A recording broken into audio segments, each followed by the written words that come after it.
नमस्कार दोस्तों, स्वागत है आप सभी का हमारे न्यूज 20 टीवी पर। दोस्तों, मैं आज आपके लिए लाया हूं देश और दुनिया की 20 बड़ी खबरें। तो आपको एक एक करके सभी खबरें विस्तार से बताई जाएगी, तो वीडियो को अंत तक देखें।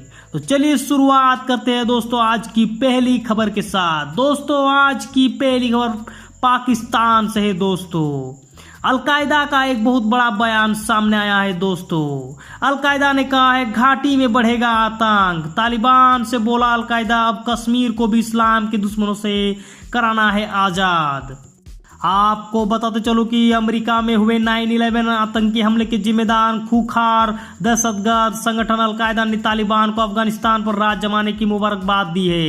यही नहीं, अलकायदा ने तालिबान को दिए अपने संदेश में कश्मीर समेत दुनिया के उन इलाकों को आज़ाद कराने की बात कही है जो इस्लाम के दुश्मनों के कब्जे में है। अलकायदा के इस संदेश से अंदाजा लगाया जा सकता है कि किस तरह से आतंकी संगठनों की नज़र कश्मीर पर है और आने वाले दिनों में भारत की चिंताएं बढ़ सकती है। वहीं दूसरी खबर दोस्तों, साल की पहली तिमाही में जीडीपी में 20.1% की उछाल, प्री कोविड लेवल से अब भी कम। आपको बताते चलो कि कोरोना महामारी के चलते देश की अर्थव्यवस्था की रफ्तार धीमी पड़ गई थी। लॉकडाउन के चलते लगभग सभी आर्थिक गतिविधियों को रोक दिया गया था, जिससे सबसे बड़ा झटका देश की जीडीपी को लगा था। लेकिन वित्तीय वर्ष 2021-22 की पहली तिमाही में जीडीपी में 20.1% का उछाल देखने को मिला। वही दोस्तों, अमेरिका से जीत चुका तालिबान अब आपस में करेगा सत्ता के लिए संघर्ष। आपको बताते चलो कि अफगानिस्तान पर तालिबान के कब्जे के बाद अब खबर है कि लड़ाकों के इस समूह की लीडरशिप को लेकर अनबन के दावे किए जा रहे हैं।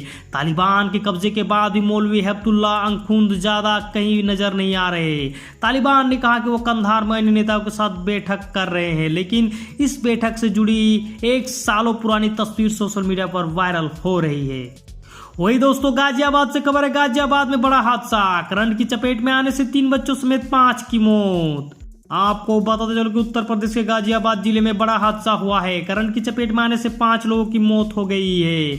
इनमें 2 बच्चों और महिलाएं भी शामिल है, जबकि एक ही हालत गंभीर बनी हुई है। पुलिस मौके पर पहुंची और जांच शुरू कर दी है। पुलिस ने शव को कब्जे में लेकर पोस्टमार्टम के लिए भेज दिया है। वही दोस्तों, पायल रोहतगी के खिलाफ एफआईआर दर्ज, जवाहरलाल नेहरू और महात्मा गांधी पर किया था आपत्तिजनक कमेंट। आपको बताते चलो कि एक्ट्रेस पायल रोहतगी का बियादों से पुराना नाता है। इस बार सोशल मीडिया पर एक आपत्तिजनक वीडियो शेयर करने पर उनके खिलाफ केस किया गया है। पायल के खिलाफ पुणे में एफआईआर दर्ज कराई गई है। रिपोर्ट से है कि उन्होंने महात्मा गांधी, जवाहरलाल नेहरू, इंदिरा गांधी और राजीव गांधी के खिलाफ अमर्यादित भाषा का इस्तेमाल किया था। वही दोस्तों, खरबों डॉलर और हजारों सैनिकों को खोने के बाद अब अमेरिका को हो रहा है पछतावा। आपको बताते चलो कि अफगानिस्तान से अमेरिकी और नाटो सैनिकों की वापसी पूरी तरह से हो गई है और इस तरह से 19 साल 10 महीने और 25 दिन बाद, यानी करीब 20 साल बाद एक बार फिर अफगानिस्तान पर तालिबान का पूरी तरह से कब्जा हो गया। अफगानिस्तान से पूरी तरह निकलने के बाद अमेरिकी राष्ट्रपति जो बाइडेन ने भले ही कहा हो कि अफगानिस्तान में उनका मिशन सफल रहा, मगर देश को संबोधित करते वक्त उनकी बातों से ऐसा भी लगा जैसे अमेरिका को पछतावा भी है। वही दोस्तों, खतरनाक स्थिति में वायु प्रदूषण 40% भारतीयों पर मंडरा रहा है। ये बड़ा खतरा। आपको बताते चलो कि पिछले कुछ सालों में भारत में वायु प्रदूषण सबसे बड़ा खतरा बनकर उभरा है और अब यह बात सामने आई है कि प्रदूषण नई नई बीमारियां पैदा करके साथ ही हमारी उम्र भी घटा रहा है। खराब एयर क्वालिटी की वजह से उत्तर भारत में लोगों की उम्र 9 साल तक कम हो सकती है।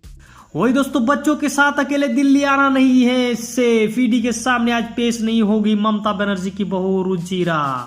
आपको बताते चलो कि तृणमूल कांग्रेस महासचिव और बंगाल के सीएम ममता बनर्जी के भतीजे अभिषेक बनर्जी की पत्नी रुजिरा बनर्जी आज प्रवर्तन निदेशालय के समक्ष पेश नहीं होगी। ईडी ने कोयला तस्करी से जुड़े मामले में अभिषेक बनर्जी और उनकी पत्नी रुजिरा को समन भेजा था। रुजिरा ने ईडी को भेजे संदेश में कहा है कि कोरोना काल में अपने बच्चों के साथ अकेले उनका दिल्ली आना सेफ नहीं।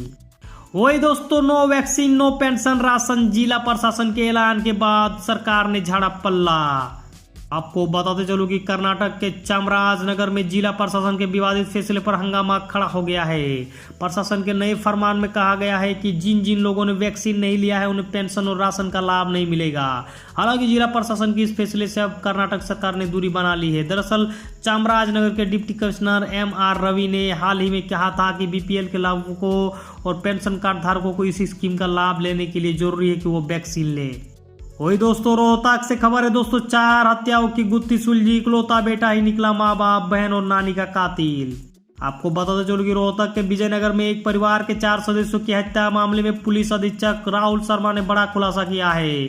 इस संबंध में घर के इकलौते बेटे पर शक जाहिर हुआ था, जिसके बाद पुलिस ने उससे सख्ती से पूछताछ की। पूछताछ के दौरान आरोपी अभिषेक उर्फ मोनू ने अपनी जुर्म कबूल लिया। वह बार बार पुलिस को दिए बयान बदल रहा था, जिस पर पुलिस को उस पर शक हुआ। वही दोस्तों नागपुर में RSS प्रमुख मोहन भागवत से मिले पूर्व CGI SA बोबडे, हेडगेवार के घर भी गए। आपको बताते चलो कि भारत के पूर्व मुख्य न्यायाधीश SA बोबडे ने मंगलवार को राष्ट्रीय स्वयंसेवक संघ के प्रमुख मोहन भागवत से मुलाकात की। हालांकि RSS के अधिकारियों ने इस तरह की बैठक की किसी भी जानकारी होने से इनकार किया है। वही दोस्तों अमेरिका पर रूस के राष्ट्रपति व्लादिमीर पुतिन ने कसा तंज, अफगानिस्तान में 20 साल में हासिल किया 0। आपको बताते चलो कि रूस के राष्ट्रपति व्लादिमीर पुतिन ने अफगानिस्तान मसले को लेकर अमेरिका को जमकर कोसा है। उन्होंने कहा है कि अफगानिस्तान में अमेरिकी सैन्य हस्तक्षेप से सभी पक्षों को नुकसान पहुंचा है। अमेरिका ने नुकसान के अलावा कुछ भी नहीं हासिल किया। यह बताता है कि किसी भी देश पर विदेशी मूल्यों को थोपना असंभव है। अगर कोई किसी के लिए कुछ करता है तो उन्हें उन लोगों के इतिहास, संस्कृति, जीवन दर्शन के बारे में जानकारी लेनी चाहिए। वही दोस्तों दिल्ली NCR में बारिश, जल जमाव से हर ओर जाम का जाम।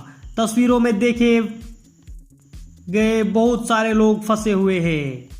आपको बता चलो कि दिल्ली NCR में बीते रात से रुक रुक कर हो रही बारिश और कई इलाकों में आज सुबह से हो रही तेज बारिश ने कई शहरों की गति रोक दी है। दिल्ली समेत गुरुग्राम, गाजियाबाद, फरीदाबाद, नोएडा, ग्रेटर नोएडा समेत अन्य शहरों में कई इलाकों में जल जमाव होने से जाम लग गया है। लोग सुबह से ही जाम की समस्या से जूझ रहे हैं। हालांकि कई इलाकों में बारिश बंद हो चुकी है, लेकिन सड़कों पर अब पानी भरने के चलते किसी के घर में पानी घुस गया है तो किसी के दुकान में।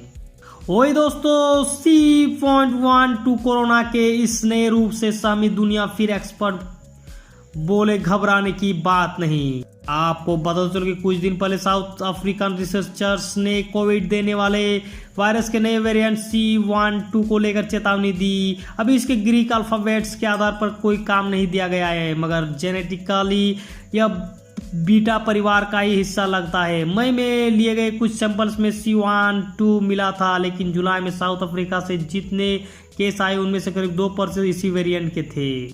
वही दोस्तों अफगानिस्तान से खबर है दोस्तों, अफगानिस्तान पर कब्जा और अब पंजशीर में मोर्चा।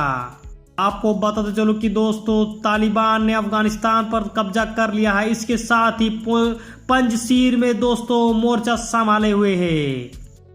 वही राहुल गांधी का PM पर हमला, मोदी जी के 4-5 मित्रों की फाड़ी जा रही है बीजेपी के कार्यकाल में दोगुने हुए सिलेंडर के दाम। राहुल गांधी का PM मोदी पर हमला, बोले 4-5 मित्रों की भरी जा रही जेब। आपको बताते चलो कि नेशनल मोनेटाइजेशन पाइपलाइन प्रोग्राम का ऐलान होने के बाद से ही कांग्रेस के पूर्व अध्यक्ष राहुल गांधी से लेकर सरकार पर हमलावर है। बुधवार को भी राहुल गांधी ने इस स्कीम को लेकर सरकार पर अटैक किया। उन्होंने कहा कि इसके जरिए नरेंद्र मोदी जी के 4-5 मित्रों को मोनेटाइजेशन हो रहा है। वही दोस्तों महंगाई का झटका, बढ़े रसोई गैस के दाम। आपको बताते चलो कि तेल कंपनियां हर महीने LPG सिलेंडर के दामों की समीक्षा करती है। हर राज्य में टैक्स अलग अलग होता है और इसके हिसाब से LPG के दामों में अंतर होता है। देश की ऑयल मार्केटिंग कंपनियों ने 14.2 किलोग्राम वाले LPG रसोई गैस सिलेंडर की कीमतों में 25 रुपये का इजाफा किया है। वहीं 19 किलोग्राम कमर्शियल गैस सिलेंडर के दाम में 75 रुपये का इजाफा हुआ है। वही पंजाब से खबर दोस्तों, सिद्धू और PCC टीम को कहा पंच प्यारे। कांग्रेस नेता हरीश रावत के बयान पर अकाली दल ने की माफी की मांग। आपको बताते चलो कि पंजाब में सत्तारूढ़ कांग्रेस में घमासान के बीच चंडीगढ़ पहुंचे पार्टी प्रवक्ता हरीश रावत के एक बयान पर राजनीतिक पारा चढ़ सकता है। प्रदेश कांग्रेस कमेटी के चीफ नवजोत सिंह सिद्धू और 4 कार्यकारी अध्यक्षों को पंच प्यारे कहकर संबोधित किया। अब शिरोमणि अकाली दल ने नेता दलजीत सिंह चीमा ने आपत्ति जताते हुए माफी की मांग की है। वही दोस्तों NSC में भारत की बड़ी कामयाबी, लश्कर और जैश पर तालिबान को सख्त हिदायत। आपको बताते चलो कि अफगानिस्तान पर तालिबान के कब्जे के बाद अपने हितों की रक्षा करने की दिशा में भारत को बड़ी कामयाबी मिली। उसकी अध्यक्षता में संयुक्त राष्ट्र सुरक्षा परिषद ने तालिबानी पर प्रस्ताव पारित किया और प्रस्ताव कहता है कि अफगानिस्तान की जमीन का इस्तेमाल आतंकियों को शरण देने के लिए नहीं होगा।